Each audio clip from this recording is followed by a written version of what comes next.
Guys, maririnig nyo naman dyan, pakinggan nyo po ikabila. Tingnan po natin, mag-umpisa ang kanila paghuhukay doon dahil gawa ng grabe, ang galing naman ito.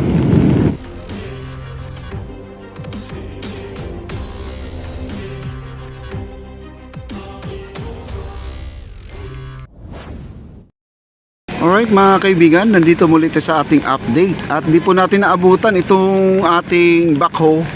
Ay ready na po siya. At ang ating operator, boss, mag-hi ka naman po dito, boss. Mag-hi ka dito, hi. Kaway-kaway naman dyan. Yan na po operator natin, guys. Ayan. At ready na po sila, guys. Papunta na po sila ng Arroceros para naman ay mag-umpisa ang kanila paghuhukay doon dahil gawa ng napakaraming bato. Ayan po ang ating pinaka-bucket natin ay tapos na po, no? Nagawa na po nila. Kita nyo na, bagong-bago po ang ating bucket. Ngayon, ang ating operator, nag-antay na lang po siya na hilain yung kanyang backhoe kasi nakasampa na po siya sa barge. Ayan po. Pwede rin tayo sumakay dyan at papunta doon. Ang problema lang dito, guys, paano tayo makakadikit at paano tayo makakaalis doon sa kabila dahil wala po silang hagdanan.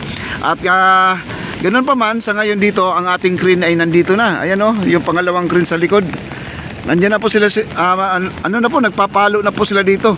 At tingnan po natin, baba po tayo, guys. Punta tayo doon sa may barge at panoorin po natin yung kanilang pagpapalo ng pilote. Ayan, ikot lang po tayo. Ayan, ang ating isang crane ay maiiwan po siya dito kasi siya po ang mag-a-assist dito sa ating mga pilote. Dahil ito na po ang sunod, itong 20 pilote nandito sa ating harapan, ito po ay isalaksak dyan sa ating harapan, guys, ha. Dyan na po siya ilalagay, itong mga piloting na tinutungtungan ko sa ngayon. Ayan, at punta po tayo dito sa may kabila. Tingnan po natin. Lakad po tayo. Nung isang araw, nandito po tayo, na-stranded po tayo dito sa tunnel na to at napakalakas po ng ulan. Hindi po tayo makakaalis dahil gawa ng at malalim na po ang tubig dito, guys. Ngayon humupa na ulit dahil nilagyan po nila ng motor yan para naman ay sipsipin yung tubig na papunta po sa ilog. Naglagay po sila ng pump, water pump para naman ay matanggal po yung tubig dito sa ating tunnel. Ngayon, guys, punta na po tayo doon. Tungtong tayo dyan sa may barge ngayon para makita po natin yung nagpapalo ng pilote dito, guys. Maririnig nyo naman dyan, pakinggan nyo po. Ang lakas po ng palo nya, guys. Ang lakas ng ulan dito, grabe. Ngayon na po ako nakapag-live dahil gawa mayroon tayong isang business na talagang alagaan po natin yun, guys. Kasi yan lang po ang magiging natin, para mayroon tayong madudukot sa bulsa po natin, no? Ayan, galing po tayo ng Antipolo at sa Rizal din tayo nang gagaling. Ayan, punta muna tayo dito kasi inabutan po ako ng ulan, kaya yun po medyo late na po ako dito pumunta. Ayan po ang ating backhoe. Ito yung bagong kanyang bucket. Iyan po ang bucket nya. Bago na po ang kanyang bucket. Bakit ba ganyan? Okay, dito po tayo. Parang ice bucket, mga kaibigan, no? Yun ang yun ang bago ngayon. Gawa ito kasi, guys, nabungi po yan. Kasi sa laki ng mga bato doon sa ating Arroceros Park, kasi tinatanggalan po nila ng bato. Ayun po, nabungi at inaayos po nila. Wasak talaga yan, guys. Itong bucket na yan. Wasak na wasak po yan at hindi po mahitsura yan nung may kuha naman tayo dyan. Okay, dito na po tayo, tawid tayo, samba po tayo dito sa barge, mga kaibigan. Ayan, nandito na po tayo sa barge, ayan. Okay, at dito makikita po natin yung pilote. Ayan, makikita po natin. Nagpapalo na po sila, guys. Para makita nyo kung paano po ginawa, paano po sila nagbaon ng pilote dito, guys. Ayan, Ayan, tingnan nyo po.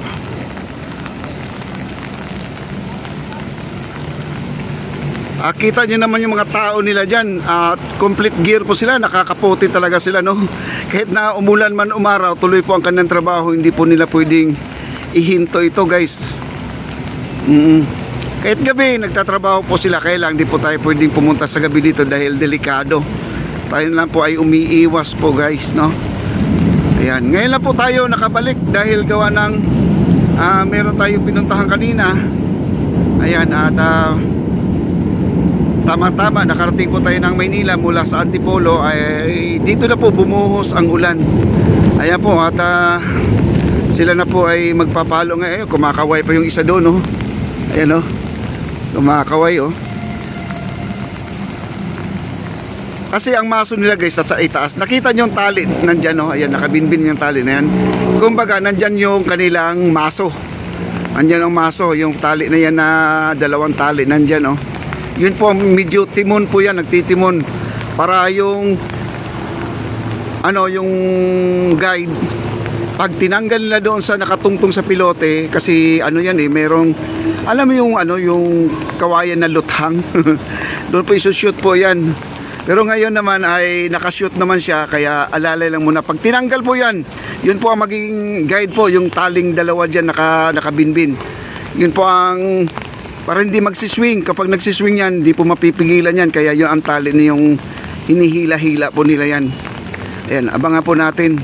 Nandiyan na yung operator natin ng crane, oh. Ayan si Kuya, oh. Ayan. Napakatibay po yan guys. Ayan, oh. Grabe. Para ang mangyayari dito guys, marinig lang po natin yung palo ng pilote lang. Kasi dito, kasi ang ating maso nandun pa sa itaas. Abangan po natin pag nasa baba na. Ayan, ngayon lang po tayo makapag-vlog dito dahil nakatungtong po tayo dito sa barge na to. Kasi ang ating bako ay hilain na po siya. Dalhin na po siya doon sa kabila, sa may Arroceros na po siya. Magtatanggal ulit siya ng mga bato sa gilid para makapagbaon na sila ng mga pilote. Dahil di po talaga pwede magbaon. Sinubukan na po nila, talagang nadudurog po ang pilote kasi gawa ng napakaraming bato sa ilalim po. Kaya hindi po nila makikita. Ayun, at abangan po natin ang kanilang paghahampas ngayon dito guys. Hanggat may ibaba na po nila yung pilote guys, no? Ayan, no? Ang mga pilote dito, ang scope nila, yung bucket nila ay okay na, ready na po sila sa kanilang pagpunta doon sa ating Arroceros.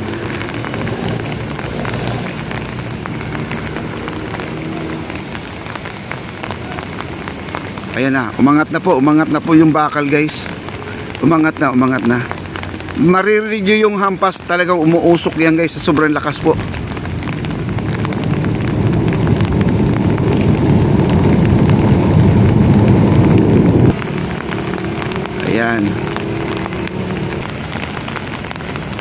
Ayan ang operator natin, nandun na, nakaabang na po siya ano lang po, antayin na po yung signal kasi may nagwi-welding kasi sa ibaba.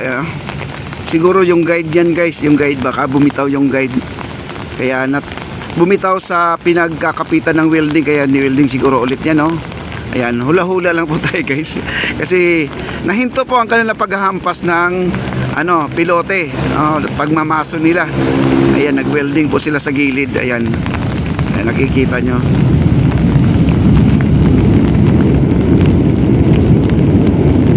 Grabe, ang galing naman ito. Malapit na matapos guys, 2 poste na lang po ang nakataas dyan. 2 poste, yung 2 poste na lang, tatapusin na lang po yan. Tapos lipat na po sila dito sa aking tinutungtungan. Ayan, ready na po yung 20 pilote nandito sa ating likuran lang po, no? Ayan. Okay.